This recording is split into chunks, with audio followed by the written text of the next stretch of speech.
Alors Wadé libéra la formidable énergie vitale qui s'était déversée en lui lors de sa fusion, 100 ans plus tôt, et qui depuis lors ne l'avait jamais quitté. Il prenait un gros risque, un risque mortel. Il n'avait jamais puisé 2 fois de manière aussi rapprochée et aussi profondément en lui. Il y trouverait peut-être la mort.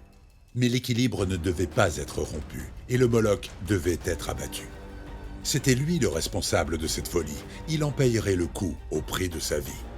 Il propulsa cette onde vitale directement dans les centres nerveux du Moloch, qui entrèrent instantanément en ébullition. Puis, Moloch mourut.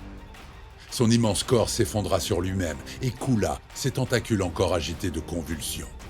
Dans un dernier effort mental, il avait clamé sa mort et sa libération vers sa horde, désormais orpheline d'un de ses anciens.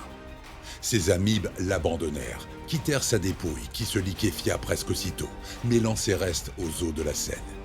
Wadé avait une fois de plus scellé les quelques failles qui leur auraient permis de rapidement trouver leur route vers l'inframonde, mais qu'importe, elle trouverait des chemins moins faciles. Le temps n'avait guère de sens pour elle. Épuisé, Wadé regagna la rive tant bien que mal. Hébété, l'esprit perdu dans un grand brouillard d'épuisement, il se dirigea vers la seule lumière humaine qu'il distinguait clairement, Victoria. Paris cria son soulagement. La foule applaudissait. Quoi? Qui?